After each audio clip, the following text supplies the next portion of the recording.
Farm marketing with radio ads and Facebook ads. Is it worth it? Find out from someone who did it and what their experience was like coming up. Welcome to Grassfed Life. I'm your host, Diego, D-I-E-G-O. Today's show is produced by Grassfed Life. That's a community that's ran by myself and farmer Darby Simpson.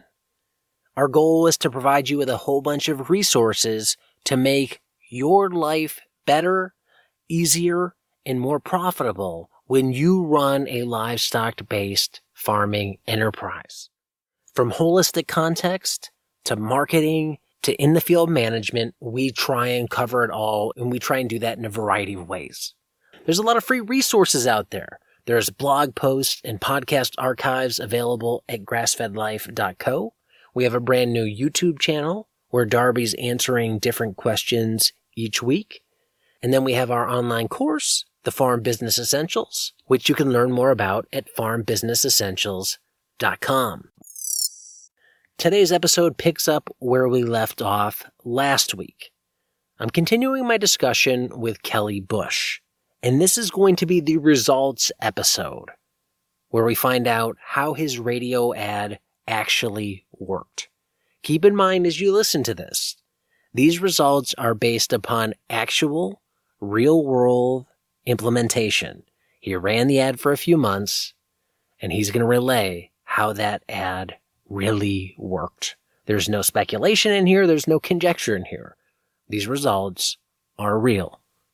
So let's jump right into it with Kelly Bush of Vance's Mill Farms and find out how this radio ad worked out. Boston butt, pork chops, tenderloin, bacon, sausage, everything but the eggs. Everything but the eggs. It's Kelly Bush from Vance's Mill Farms. So what you got going on people need to know about? 25 pigs on farm, ready to take deposits on whole and half shares of meat. Kelly, these are not just your average pigs. These are special pigs, right? 100% organic, raised on an organic farm, fed 100% organic feed. Tree-hugging pigs, just for you. That's right.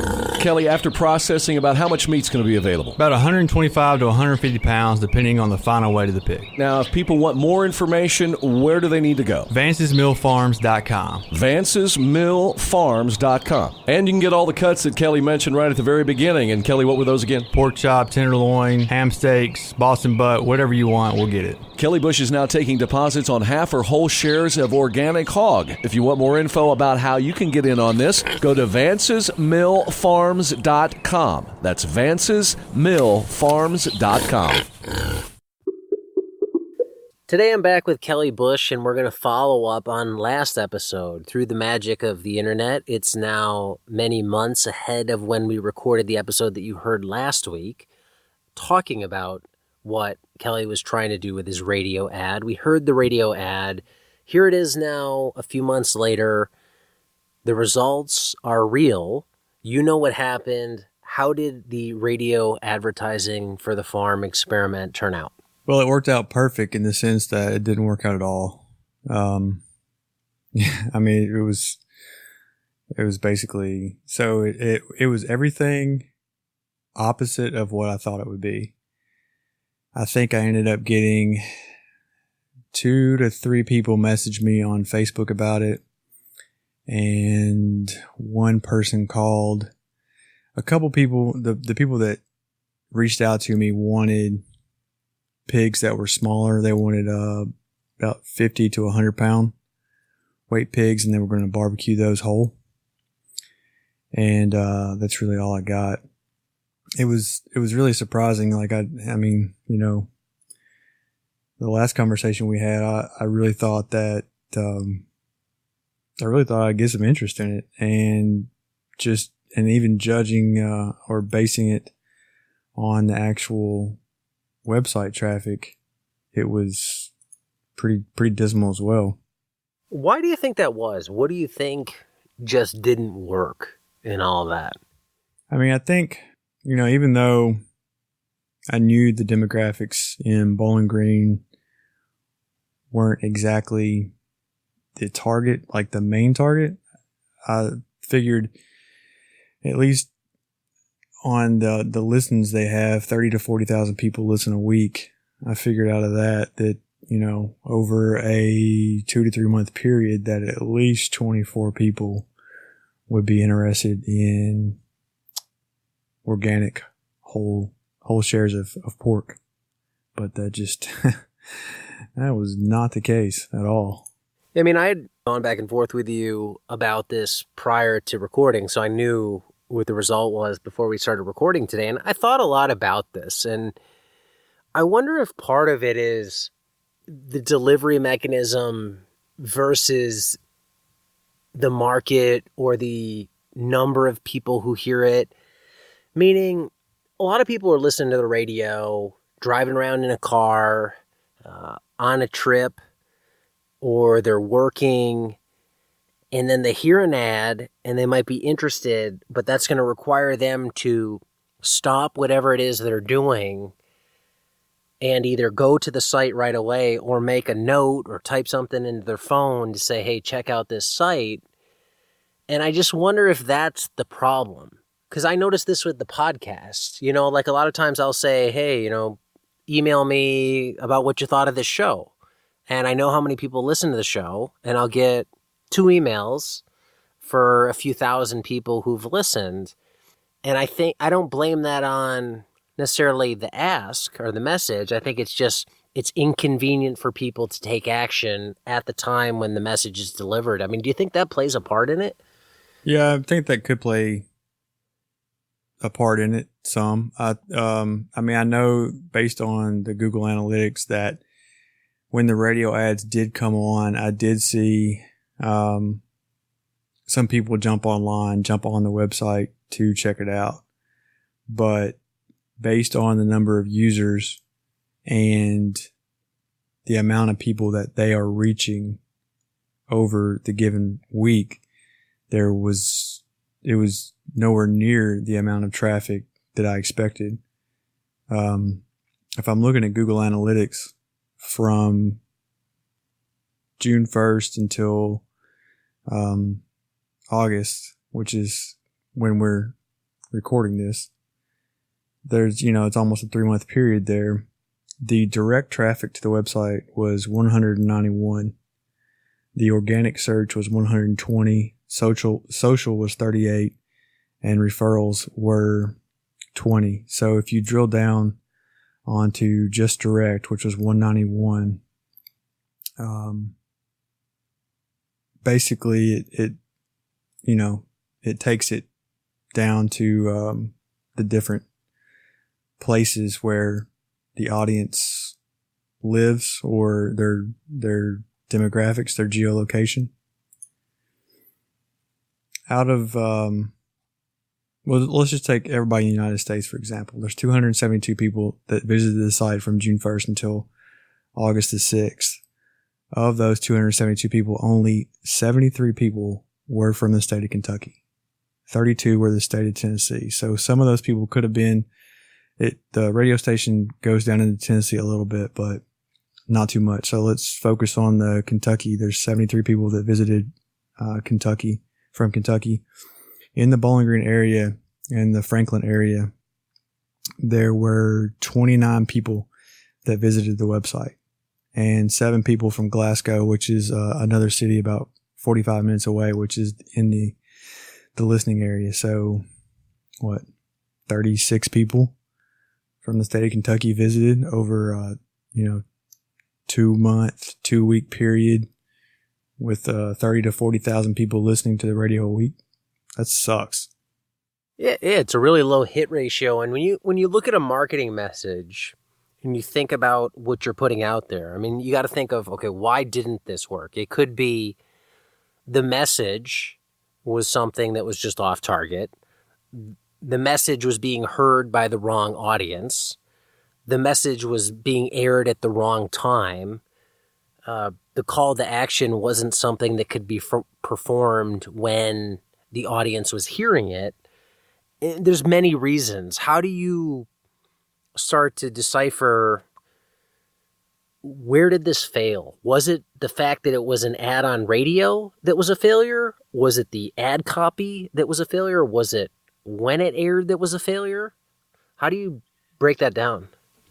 I think we can rule out the when it aired, part because it was 3 to 4 spins a day for 7 days every other week for 2 months and two weeks. So I don't think the time that it aired had much to do with it. It could have been the ad copy, but after about a month and a half, we changed the ad copy up just a little bit to make it sound more urgent, that, time was running out and that maybe some of the pigs had been spoken for or whatever. And that really didn't help either. So, I mean, there's a lot of factors, and unfortunately with traditional media, it's hard to see where they fall out of the funnel, where they come in the funnel, or how far through the funnel they get. So, I mean, you can see that they come in direct. You can see they come in through social or organic search, and you can see the pages they visit. But, it could have been the landing pages. It could have been the actual checkout process. I mean, they could have fell out of the funnel there. And I guess I can't really say I don't know when they fell out of the funnel, because I do. Because I have that in Google Analytics. I can look and see what the behavior was and what the behavior flow is. So, they come in to the web page, and then 429 or 425 sessions on the landing page. The majority of those 34 to 42 sessions went to the About Fancy's Mill Farms page, and then they went from there. Let's see. Of those 34 to 42, 16 to 17 sessions went from the About Fancy's Mill Farms page to the Organic Whole Shares page. So, I do have the data, and 16 to 17 of those sessions on the second page, 5 of those sessions dropped off after that. So, I do have data, so I can't say that I don't know when they fell out of the funnel. It's just, it could have been the website, it could have been the checkout process. I guess one valuable takeaway right there is all those people who are visiting the About page, now that page is getting targeted a lot. Make that page look as slick as it needs to, or make sure it conveys what it needs to convey to try and get them to click through, browse other pages. I don't think a lot of people know what their most visited page is on their website. Maybe they assume it's the home page, which probably is in most web pages. But after that, what is it? Is it the contact page? Is it the About Us page? Is it the order page? I know when I go on a lot of sites for small businesses, the first thing I'm clicking on is the About Us to see, where are they located? Do they look shady? Who are these type of people? See, it's pretty much the opposite of what I do. I hardly ever visit the About Us page. What about radio? I think about radio, and whether that's radio in the form of ads on YouTube, ads on Pandora, ads on satellite radio, ads on terrestrial radio, or even TV commercials. I think a lot of those ads are a long game. They're typically by very big brands that play the same message repetitively in different ways over a long period of time, like Chevy or Ford or Coke, to kind of train you into that behavior, versus smaller companies that have a limited run of ads that have to go in and make an impact, right away at what might not be an opportune time for the listener to react. Because I think about my behavior on the radio. I don't know if I've ever heard a radio ad and thought, hey, I got to go check that out. That's a good point. I think you're right in the fact that, it takes a ton of messaging on the radio, and maybe as far as the sales funnel goes, that would be the brand awareness, in the funnel. So that would be the top of your funnel. And maybe what I should have done was, in conjunction with the radio ads, ran social media ads to also target that same area and kind of hit the people in that area with multiple avenues. And then anybody that visited the page, I should have retargeted advertising and had a retargeting campaign for those who visited, and retargeted them on Facebook and Instagram, because I have the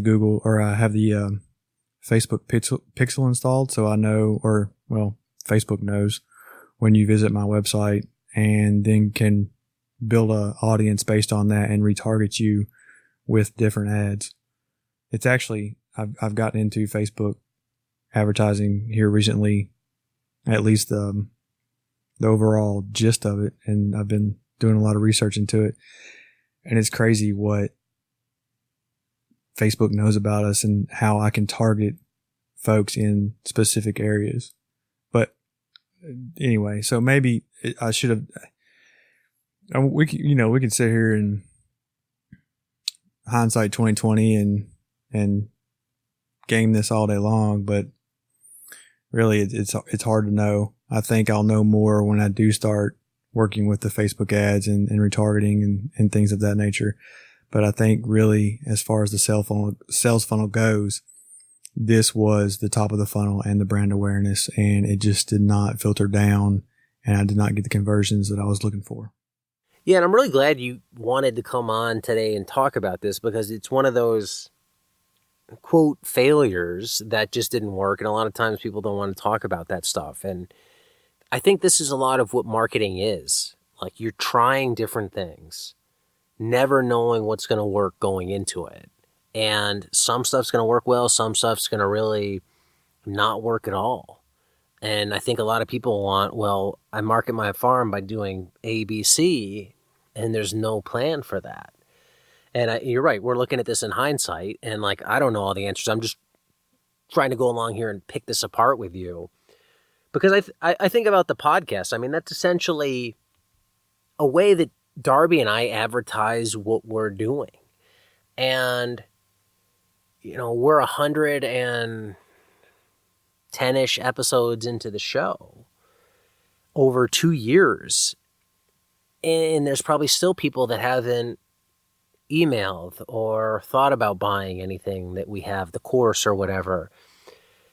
And that's scary in one way, because I think, man, if I had to record one episode to sell everything that I ever needed to sell, I don't know that would work. It's the approach I've adopted has just been this, it's a long game approach of you're providing value, you're in somebody's ear often, and then eventually when the time is right, they'll move.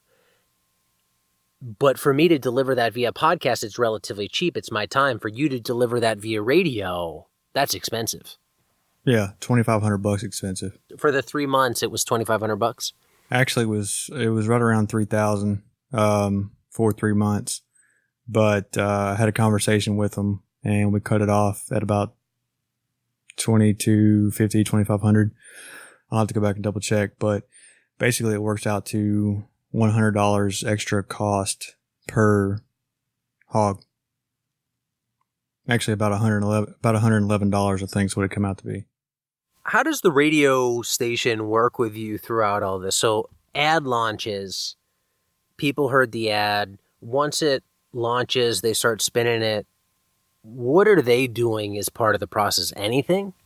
I mean, they were, I had an account rep, and she was great. She worked with me the entire time. She would call me, and we would have conversations about it. And of course, she knows, she got to know me really, really quickly, and she knows I'm a very impatient person. And again, that goes back to the nature of what I do. But she did well handling me in the situation, and they were really willing to help, because you got to think it's their business to bring you business or to help your business. So if you don't succeed, they don't succeed.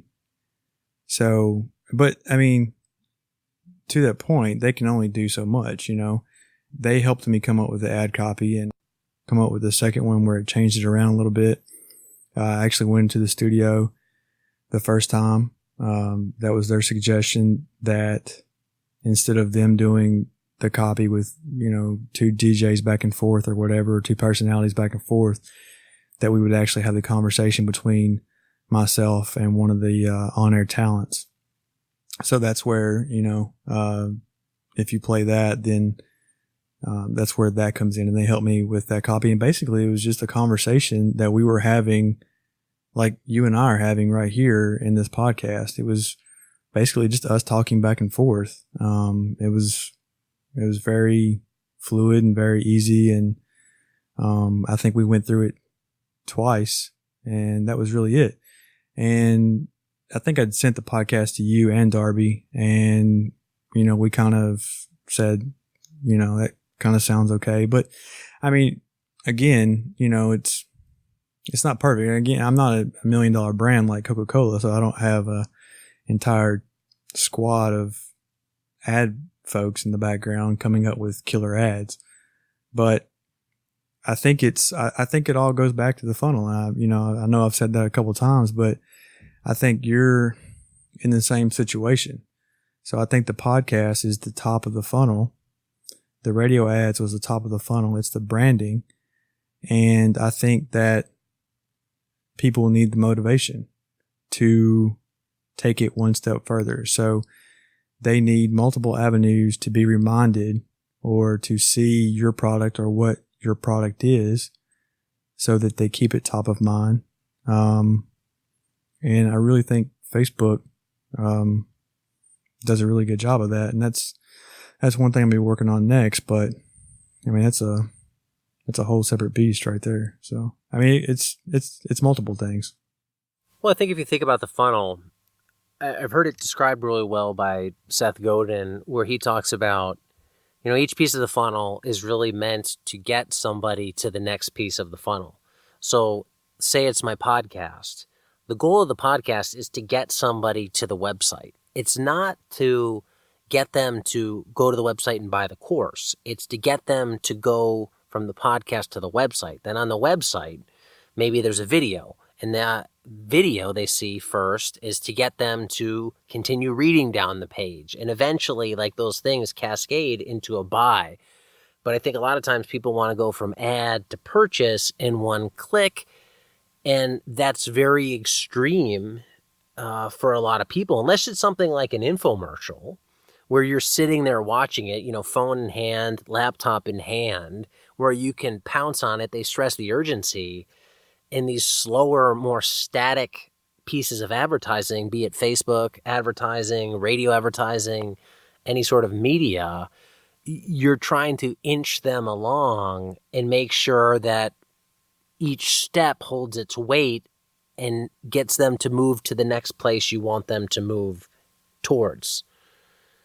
So for an ad, like, you're not trying to get them to go from Facebook to purchase. You're trying to get them to go from Facebook to the page that talks about the bulk program, and then the bulk program page is what describes the benefits, so then somebody buys. Right, exactly. And on the website, and we've done a few things on the website to change things around. I actually had a whiteboard video created that explained, so it was a YouTube embedded video on the website, on the product page, and on the whole and half share category, I believe. But that whiteboard video was me explaining how the whole and half share worked, and then it basically drew out by hand kind of an animation of how the whole process worked as well. But I mean, I don't look at this as a failure. I mean, it failed in the sense that I didn't get conversions for people purchasing product, but I either know what doesn't work, or I know that I need to work on that sales funnel better. So, and that's, I mean, there's several aspects that I want to work on, and I think I need to work on. I just think this highlighted some of those things that I need to focus on. And really, if this was the branding aspect of the funnel, again, the top of the funnel, then I did a poor job of moving them down the funnel to actually convert and make a purchase, because I didn't do any of that retargeting, or any of that further information that everybody suggests you do to bring those folks down the funnel. I mean, as a small scale farmer, rural Kentucky, do you find it hard, or have you actually found it hard so far to find customers and establish a customer base? So at first it was difficult. When our first conversation, I think I'd sold a couple pounds of sausage and, a pack of bacon. But again, that was 6 hogs that I had last year, knowing that I was going to go to market this year. So I was prepared for that, and I was willing to hold on to that product until spring came around. I know that Franklin, Kentucky,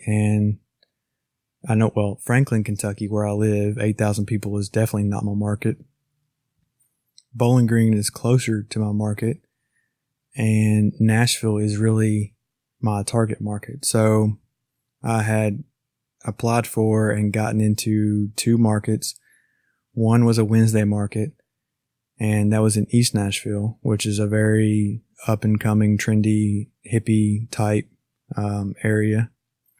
And then I'd gotten to the Hendersonville market on Saturday, which is a more, it's an older crowd, and they're pretty well off, but not really.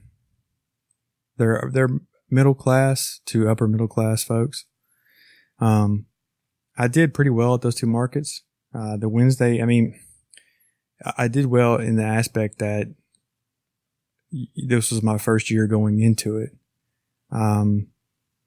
I've since had to quit both markets. The Wednesday market was an easy quit, because I think I was doing anywhere from $200 to $400 in that market, which I'm not complaining. That is good for a weekday market, especially for my first year.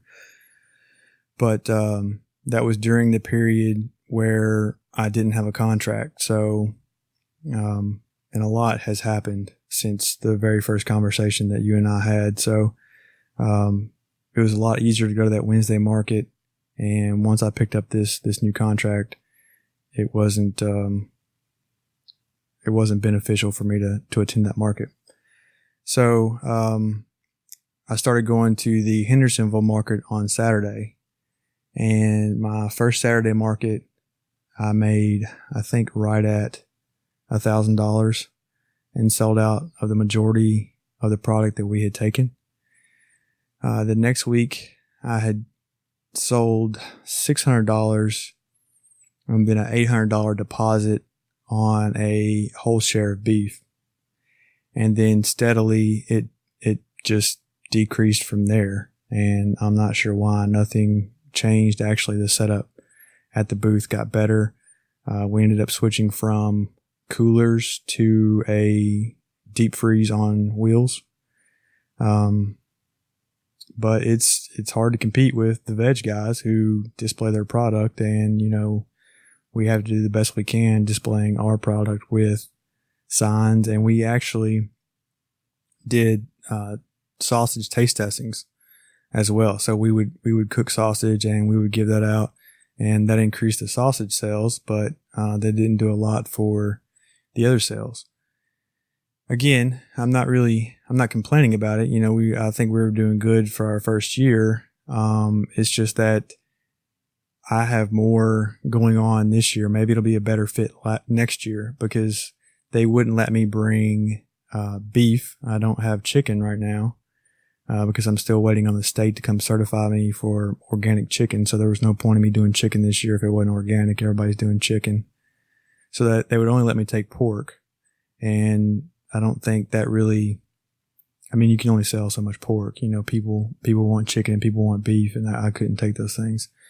But it got to the point to where, especially with this contract I picked up, I'm working Monday through Friday for sure. 8 hours a day would be great, but it's 10 to 12 hours a day. And Saturday is the only time that I have to work on the farm now. And there's only so much stuff that my cousin can do by himself. So I was actually losing money because he didn't have enough to do. We couldn't get the fence up quick enough, which goes back to the grant that I got. And I'm having to foot the bill for all that grant infrastructure. And I have to get that in place before I get paid back.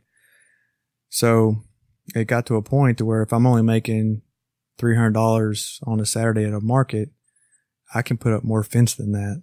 So it was simple math. So, but, I had ran some Facebook ads. I had got some people into the market that way. I know I did because I offered a 5% discount if they saw the ad. It wasn't too many people, but I did get people coming in asking for that discount. It's not, I've been surprised at how easy it has been to sell the product. I know that the sales have decreased, but it hasn't been too terribly difficult, at least in my mind. But even hearing that, sales aren't through the roof. These aren't $2,000 days. And I think this is some of the trouble of small scale farming. Like, I visited a lot of farms this summer.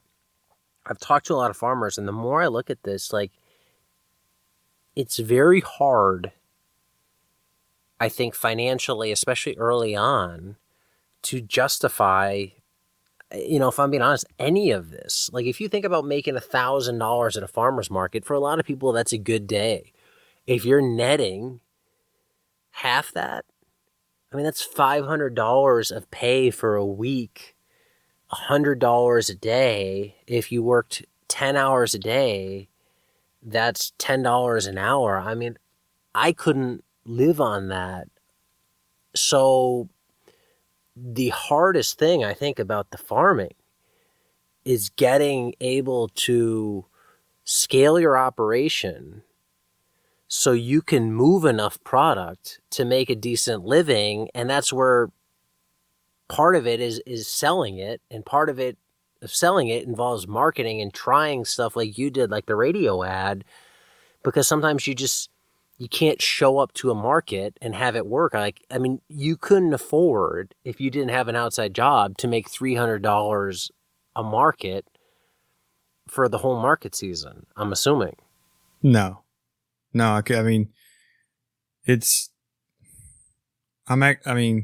I'm losing a lot of money going to the market. I would have lost a ton more going to the Wednesday market had I kept that up, because it was just my consulting job is so much more income than the farming. But that's to be expected. And I'm not trying to be Darby my first year. Darby's been doing this 10 years, and I know it takes time to build these things up. But for me, and I'm not saying that I won't try a market again, but I don't think farmers markets are the route that my farm is going to be taking in the future. I don't think that's going to be our main focus, because I just don't think, I think that, and I've done a lot of research on this as well. I think that, the attendance at the farmers market is in decline. And, I think there's a lot of reasons for that. And I think, with the digital age and Amazon and, now Kroger with Click It and Walmart's delivery service, and, Target has a thing where they're doing stuff. Amazon is going to start delivering with Whole Foods. There's a lot of competition out there, and it takes a lot for people to stop what they're doing on a Saturday and come to a farmer's market. And the Hendersonville Farmer's Market is literally a mile from the lake. And we have a huge lake. We have a lot of lakes down here in Kentucky and Tennessee. And that's what people do on the weekend. So they're either on the lake, they're hanging out with family, There's softball, baseball, kids are in sports, people are gone on summer vacation. It takes a lot to wake up on a Saturday and come to a market when, you can go to Whole Foods and get everything you need for the week in one stop. I mean, I know you can do that at a farmer's market. You can do a lot of that at a farmer's market, but I think there's not enough people out there that people want to buy local. They've told me they want to buy local. We've had that conversation. They appreciate the fact that I'm organic. They appreciate the fact that our farm is putting forth the effort. We're the only farm within 200 miles that sells organic direct to the public. We've had these conversations and they love that, but I'm not having enough of those conversations. So we're going to take a different direction. Well, I think you're right there on the farmer's market, right? Like it's a pain. I mean, like for me, I look at my life and it's a Saturday morning in my local farmer's market. Like I got to want to go there and I got to want to say, okay, I'm going to take my kids there, which is always an outing. And I look at that as like attending a live sporting event like baseball. Like you got to be a mega fan to go to a baseball game, or you go to an occasional one, once or twice a season, because it's such a to-do to drive to park, to go in. It's expensive when you can just watch it on TV. And like you said, you can go to one-stop shop at Whole Foods or Costco or something else, or you can do what is harder and go to a farmer's market. I think it's a hard route to go on, and I think it's a solution for people. I mean, it's an obvious, easy one, but I don't know if it's the solution. So thinking of that, knowing it's like it's not the solution for you because of your general context, because of your views on farmers markets, how do you generate the income that you need to generate from your farm without essentially going to the customer? How do you get the customer to come to you? Because they're really going to have to come to you digitally, right? Like you're going to have to reach them somehow online. Right. And you and I have had these conversations, and Darby and I have had these conversations, and we've all three had these conversations together when we were talking at the farm. And it's multiple enterprises. And I think, and I hope that everybody that's out there listening is aware that it's going to be multiple enterprises, chicken, pork, beef. For me right now, it's pork and beef and alfalfa. Which, by the way, I sold out of all my alfalfa using Facebook ads in like 5 days. So, there's something to this. And so the digital internet space is the next thing I'm going to try. And I know people, and I guess I care a lot about what people think, but in a sense I don't, people are thinking I throw a lot of money at this stuff, and I do. And that's fine with me. The difference is I'm doing it. I'm trying. So, when somebody else out there does this and, tries these things and they have a better solution, great. Let's have a conversation about that. But, the next thing I'm going to try is internet sales. And basically it's going to be separate from the farm. It's called Get Farm Fresh, and I bought the domain name getfarmfresh.com. I just had the logo designed. I had sent you the link, and you voted on that, and so that's complete. And overwhelmingly, people voted for the truck. I know that wasn't your pick, but that's what everybody picked. So I mean, it got tons of votes and 4.7 out of 5 stars, I think it was. But anyway, so that's where we're going next. And basically what it is it's a partnership between my farm and 3 Amish farmers that are about an hour and a half away from me. And what it's going to do is basically, and this is not a new concept, so I'm not reinventing the wheel here. I'm not a pioneer. To my knowledge, there's nobody doing this in the Nashville area. Basically, you purchase $24 in product and we deliver it to you the next day. The Amish farmers come in the fact that, so I've run the numbers and I've got these spreadsheets, and a lot of people on the private Facebook page have seen these spreadsheets. They're pretty detailed, and I've added to them, and I've done a pork calculator. I've done the calculations where I feed the pigs out, calculations where I don't feed the pigs out, and then calculations where I buy the pigs at a larger weight and feed them out. And basically what it is I can't raise these pigs, or I can. It's a little bit, I save a little bit of money, but it's not enough for me to actually want to put forth the effort to raise the product. I know there's probably some people out there that are like, oh my God, I can't believe you're purchasing product from someone else and you're not raising it yourself and you're marketing it. Okay, that's not the point of Get Farm Fresh. Get Farm Fresh is created because the 4 farms involved were having trouble paying the bills. I'm not making enough income. The Amish farmers are not making enough income. So for instance, they're getting paid about $1.85 to $1.90 a pound for their pork hanging weight. Okay. So, I figured it up, and I can actually offer them $2 a pound live weight. So if you take a 300 pound hog and it's dressing out at 70%, that's 210 pounds. They're getting, say, $1.85. That's $388. I can give them $2 a pound live weight.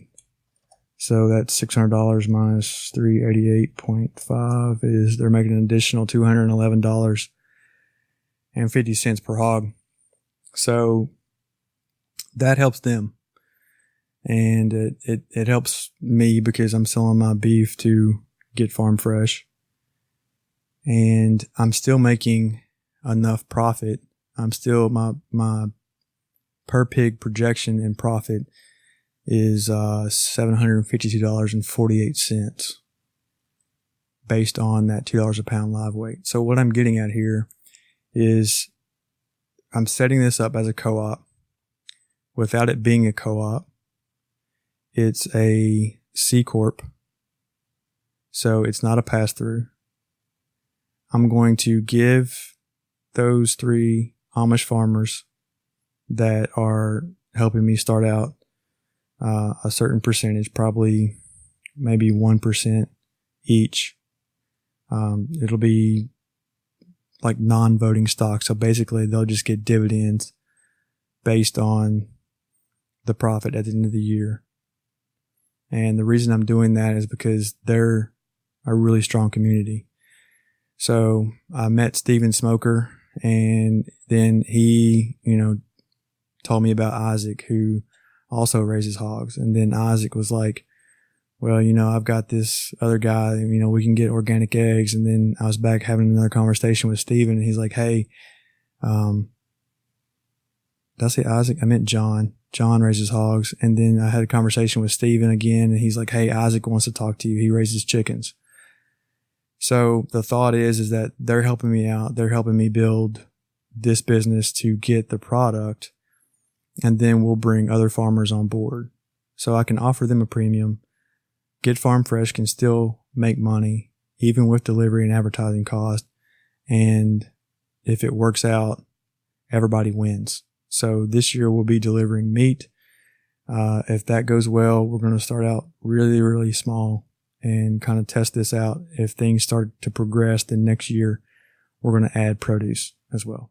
So you have a co-op model there that's delivery, which is current person friendly, millennial friendly. Like you mentioned, everybody now is delivering Blue Apron, Amazon. You can get food to show up at your door. You're going to participate in that game. How do you start to make people in the delivery area around you in Kentucky aware of this? Because this kind of still goes back to the same problem around the bulk hogs of how do you start to market and get this in front of somebody so they can say, hey, I want to participate in this. It's an easy program because the meat just shows up. I don't have to go anywhere, but you got to get them to see that. Yeah, so Kentucky's completely out. I'm going to focus on just the Nashville market. And I'm going to target the Nashville market through Facebook. I'm obviously not going to do radio ads, especially in Nashville, because it would be super expensive. Based on what I've done in the past with the farm Facebook page, I know that I can acquire a Facebook fan for about $1. And it's a little high. I could probably get that down a little bit. But my reasoning behind that was, and I think we talked about this a little bit in this last episode, is that I was trying to get that social proof on the Facebook page, to get those folks on there, to get kind of people talking about it. And then, and again, these are not just random people. This is targeted to, those 790 fans I have now.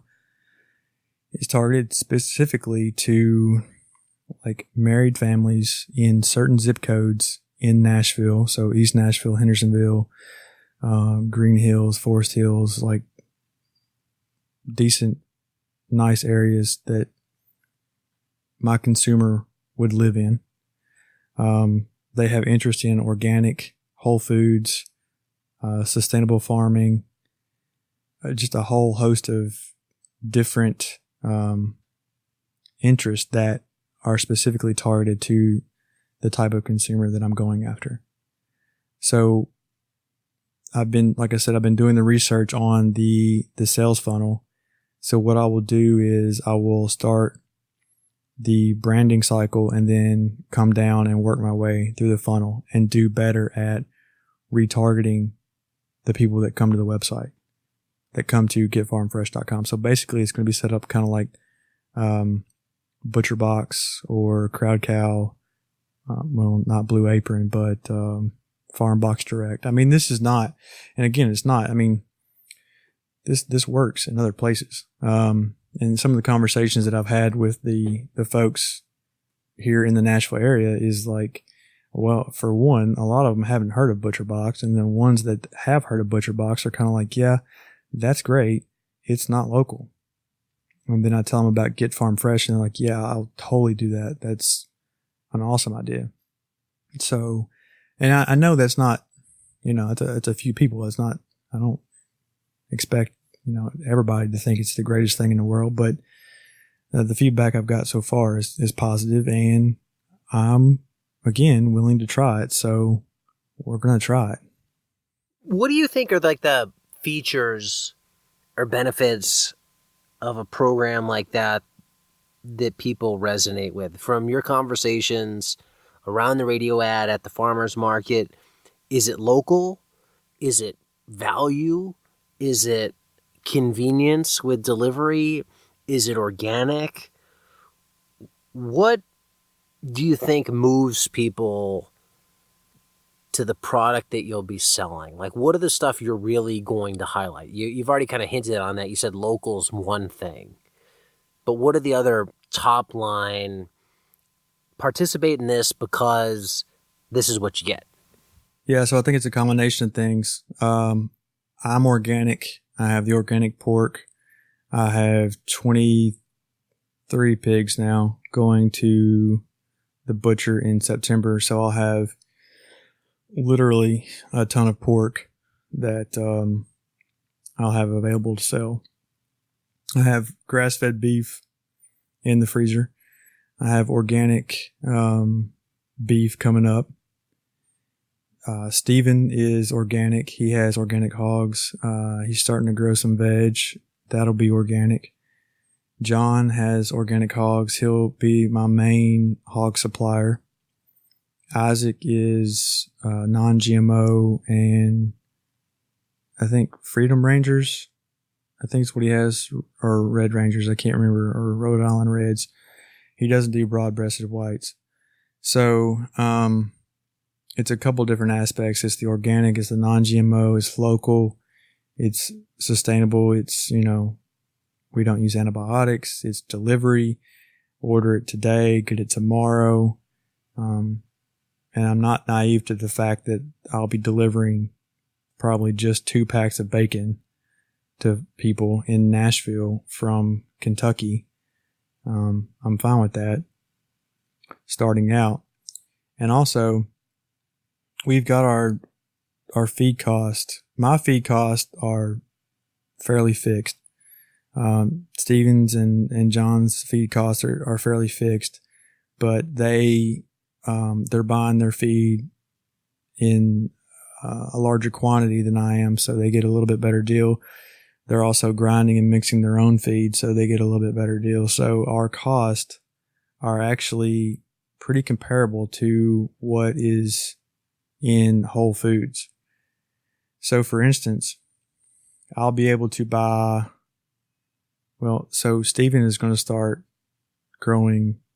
He raises chickens. He helps Isaac raise chickens. They're doing the non-GMO thing, but since Steven is organic, he can raise organic chickens for me. I can purchase chicken from Steven at $1.75 a pound live weight. And they're raising these birds up to about 6 pounds. So $1.75 times 6 is $10.50 that I'm paying for these birds.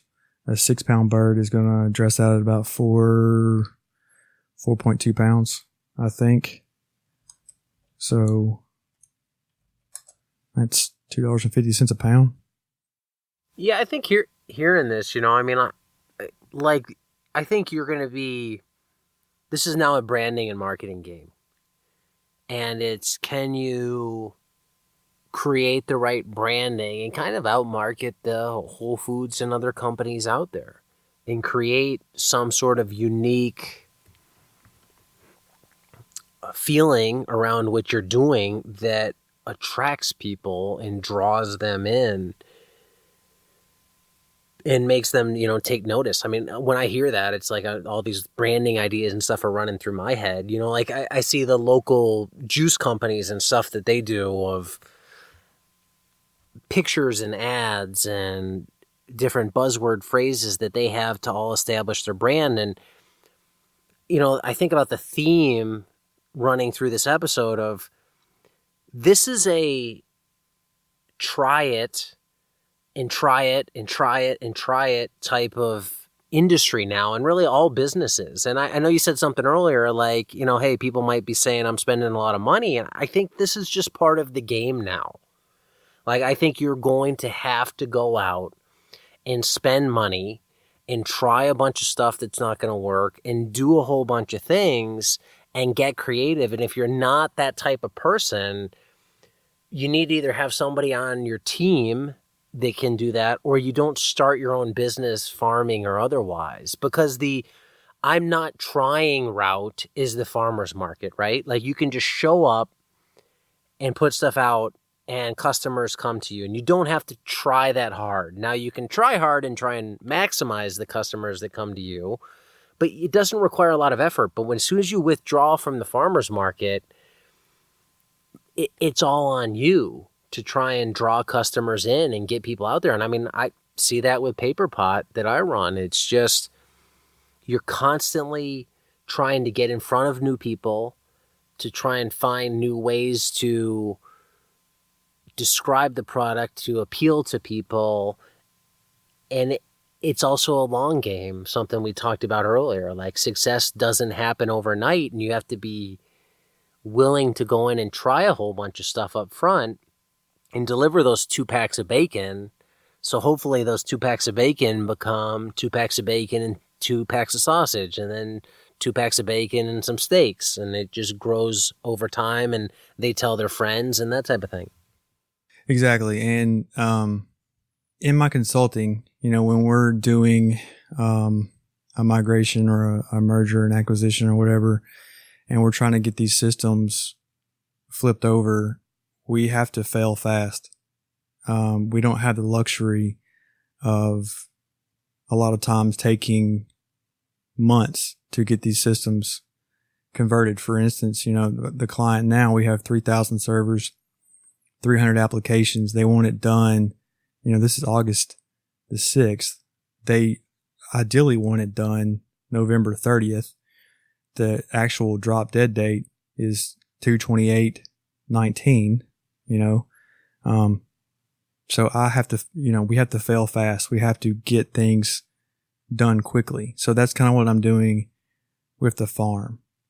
And again, I'm fortunate in the fact that I can do these things, and I don't discount that at all. I'm very blessed to be able to do this, to fail fast, to put this money into it. But I have to try because I don't want to do the consulting forever.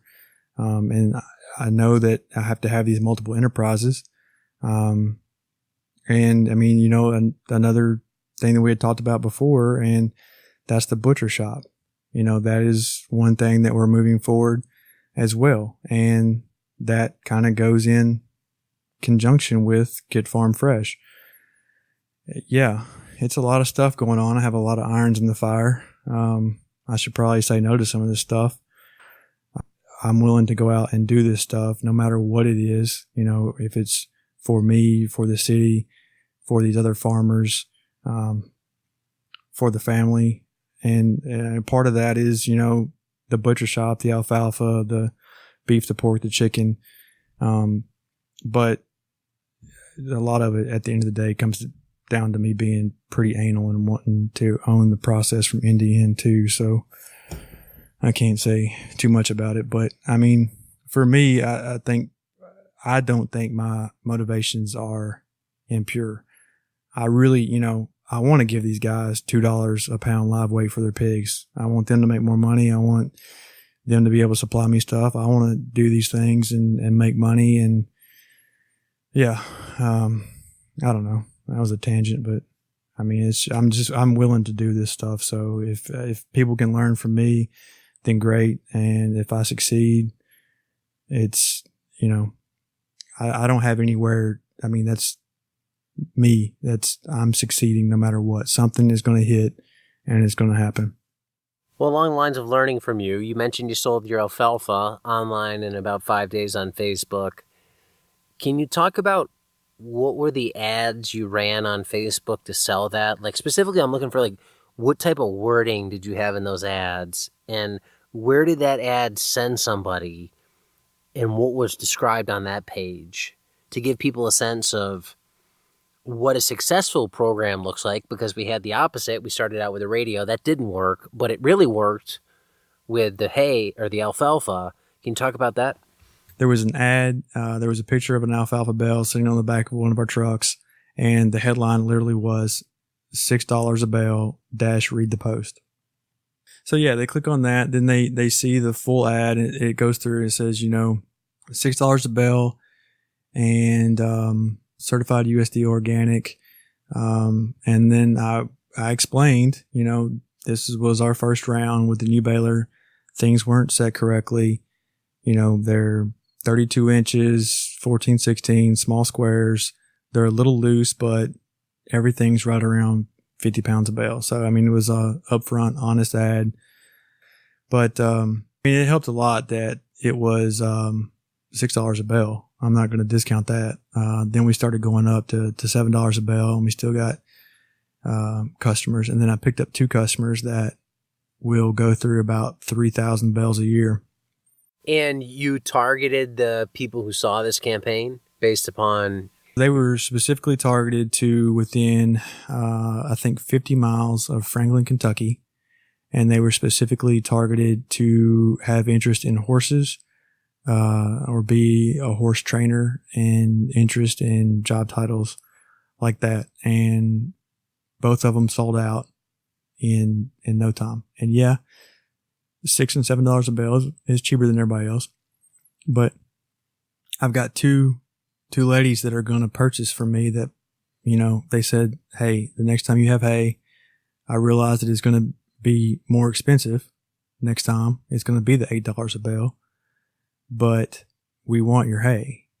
So I've got orders for 6,000 bales that I could potentially be supplying to two folks, and they're interested because they're close. They saw the ad. There we go. It just goes to show you know who wants to buy it, and then try and find a way to reach them and get in front of them. And so the next challenge now is finding that audience for Get Farm Fresh, marketing to them, which, we can touch on in a future episode. Just bringing this full circle. Knowing what you know now, would you try a radio ad again? Probably.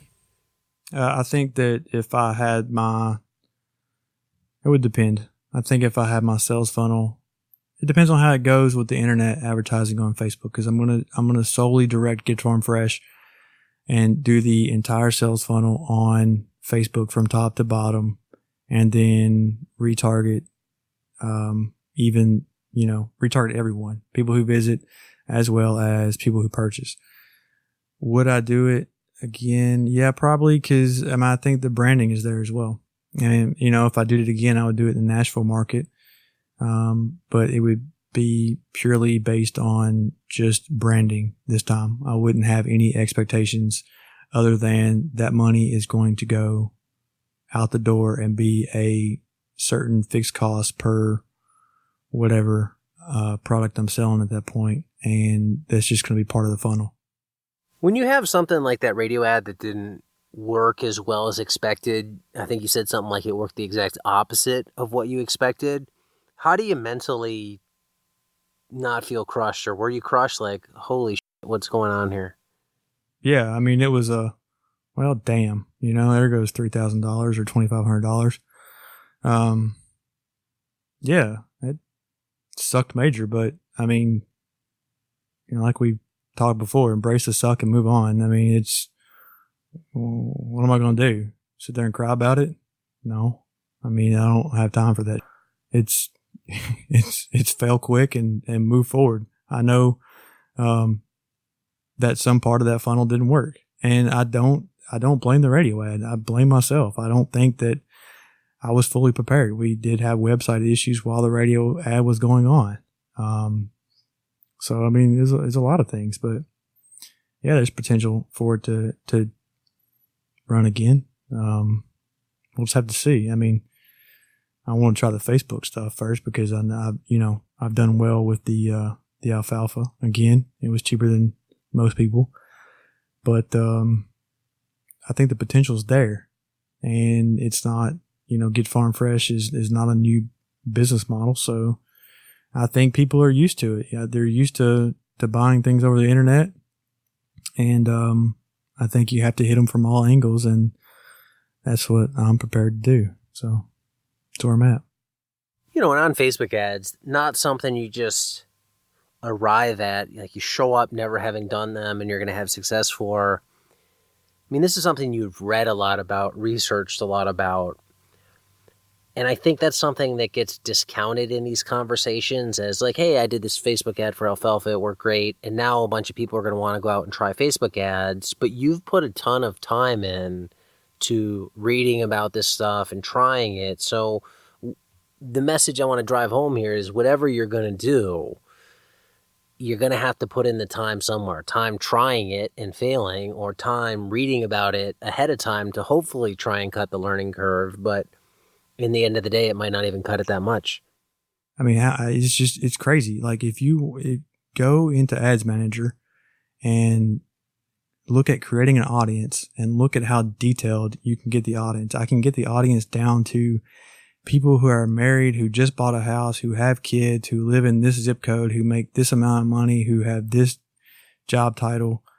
It's nuts. But that's a specific audience, but it's a lot to it. Don't just go into this thinking it's easy. It's not. A lot of great resources out there on that too.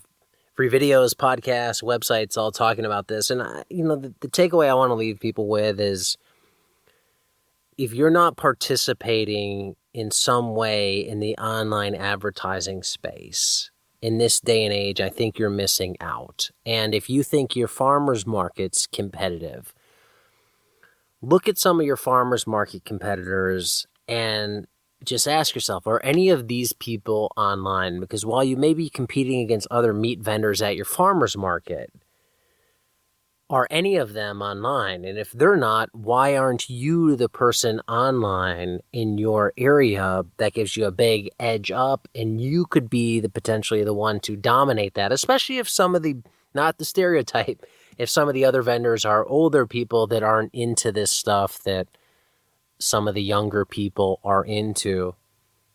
So take a look at that. And for people that want to follow along with everything that you're doing, they can check out getfarmfresh.com. Where else can they go to find out everything about Vance's Mill Farms and Kelly Bush?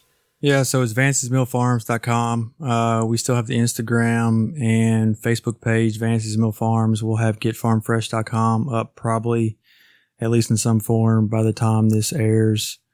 And we'll have Twitter and Facebook for that, and probably Instagram. So there's a lot of things that we're doing, but those two places will be the main two places that people can go to see how some of this stuff is progressing. And then if anybody wants to reach out to me, if they're in the two groups on Facebook or they want to find me on Facebook, I'm more than happy to have a conversation with folks to help them along. I'll link to all that, and they can follow along and hopefully go out there and just try some stuff like you are, and at least adopt the mentality of it's not all going to work, but we're trying here. We're learning something from every failure. Right. And I mean, farming is not analog anymore. It's digital. Everything is digital. So it's if you're not on Facebook and Instagram and things like this, then you need to get on some podcast and learn about these things and get out there and try it, because that's the only way that you're going to make any progress is getting out there and try it. There you have it, Kelly Bush of Vance's Mill Farms. I think the big takeaway from this one is you don't know if it's going to work until you try. When it comes to marketing, I think that's really at the heart of marketing. You have to try a whole bunch of stuff, not knowing in advance what's going to work and what's not going to work. You're going to have to try a whole bunch of stuff, not knowing in advance what's going to work and what's not. And I think this is what creates hardship around marketing. There's no silver bullet for marketing. There isn't one strategy that's going to work everywhere all of the time. There's a lot of great ideas out there that are all going to work someplace, sometimes. It's up to you to find out what's going to work in your place when you need it to. So try and identify what's going to work in your situation by following in Kelly's footsteps. Give it a try and see what happens. If you want to learn more about Kelly, be sure to check him out at the links listed in the show notes for this episode. And if you want to learn more about base principles marketing, selling the product from your farm, then be sure to check out the Farm Business Essentials online course. Marketing, sales, branding, that's all a huge part of the Farm Business Essentials online course.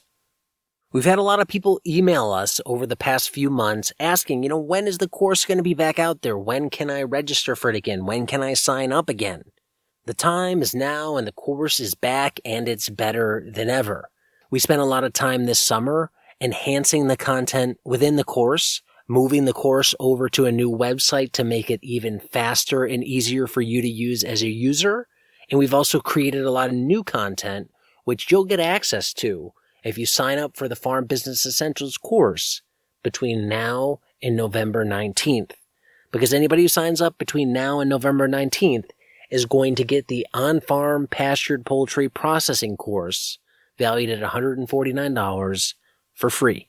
That free bonus takes what's already a robust set of material and adds even more to it. If you want to start out your farm-based business on the right foot, check out the Farm Business Essentials course at farmbusinessessentials.com. The material within that course is there to save you time, money, and frustration. Neither Darby or I want you to start a business and waste a whole bunch of money trying stuff that's not going to work. We don't want you to waste a whole bunch of time trying different methods that aren't going to work. And we don't want you and everybody else in your family to get frustrated chasing something that never had a chance from the start. So get your farm-based business started off on the right foot with the Farm Business Essentials online course. Learn more at farmbusinessessentials.com. That's all for this one. I'll be back next week with another episode of Grassfed Life. Between now and then, go out there, try some stuff. Don't be afraid to fail. Don't be afraid to push the limits. Don't be afraid of doing something that might not work. Thanks for listening. Until next time, be nice, be thankful, and do the work.